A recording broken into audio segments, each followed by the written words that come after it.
All right, hello everyone. So we are back for hole number 6 here of the expert tournament. And since I made a mistake here yesterday, first off, I just want to mention that I'm going to fix my bag up here to be backspin clubs. You see what I got here? Everything's backspin. I'm not going to get it to wood distance. Essentially, it's almost impossible that that's going to happen. And since I messed up yesterday, I'm going to replicate the shot that I did yesterday and just kind of fix the correction. I knew I got a little aggressive with the aim, and that was kind of my fault. I knew it was aggressive, and then I hit a great ball right, and it was enough to put it into trouble. So we're going to do a revision and hopefully play for the pitch and give it a good go for the albatross. So first thing I want to mention is, I'm not going to get near as aggressive as I did yesterday, and I feel pretty comfortable with maybe one top spin, not much more. Notice how I'm kind of aiming off the quarter of the bunker. Now with all this curl that I'm going to put, that's going to bring it much more back to the right. So it should be pretty good for a target line. And like I said, this is going to be far less aggressive. I'm not going to land on the rough. Not landing on the rough is the most important part of this shot. It doesn't matter if you wind up in the rough, as you're seeing that I am. Maybe straight side spin will give you enough to stop that. But you did see we did put machete on. We're going to be able to hit a nice stop shot in front of the hole anyway. So it's basically, especially with as angled as that wind is, straight towards the hole, we're going to be able to kind of come up with a pitch here that's going to basically come down to perfect ball. If I hit perfect ball, the odds of me making albatross are probably 90%.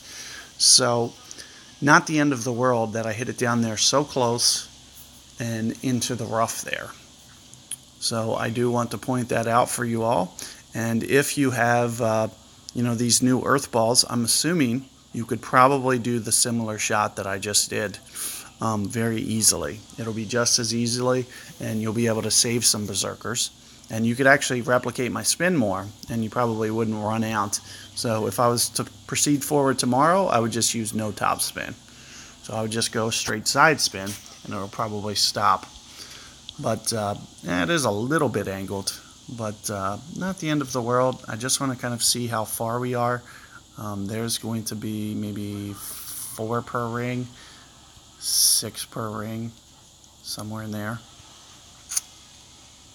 So I just want to make sure that the bounce is going to be on the green and in front of the hole, kind of like this. And aside from that, we are going to play right around 2 ring here.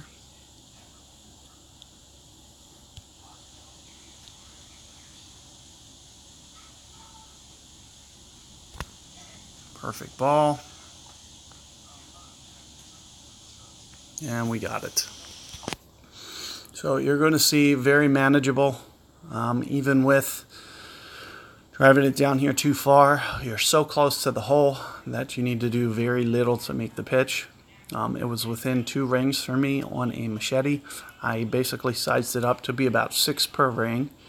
If you have not seen my method as to how I estimate, especially for oddball clubs that I'm not used to playing, in terms of how I've calculated that 6.0 per ring, especially first time I've ever been there, you can take a look at my, there's a video that I entitled, if you do a search feature, it says like rough iron, sand wedge, and wedge, and those are in the title, so you could specifically look for those clubs. It'll be the only video that has those in the title.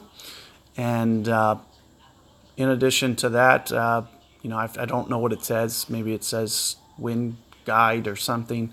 But if you see any of those clubs in the title, you are at the correct video. So good luck with that 6th hole. Like I said, I think you can make relatively easy work of it. The most important factor is just hitting the fairway with the first bounce. And I gave you a nice setup to kind of show you how to do that. And I would have held the fairway. And to be honest with you, it's going to be arguable whether or not staying in the fairway is going to be any easier than what I just had. So, a wedge and short iron, specifically the wedge, had I got to the very crest of that fairway, a wedge is going to go very high into the air. It would actually be kind of a challenging shot to where I hit it in the rough. The pitch of the ball is very low, so I have to play less wind. So you could see I didn't even go 2 rings there for the correction. And had I been in wedge territory, I'd have to go considerable more rings to kind of figure out how the correct adjustment, and the ball's going to fly a lot higher. It's going to be a little bit harder to control. So with that being said, anyway, good luck with that hole. Hopefully you guys can get it. And like I said, tomorrow I'll make a revision on it, and we'll do it without berserkers.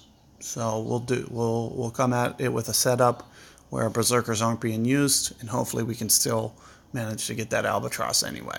So good luck there, and see you guys on the next hole.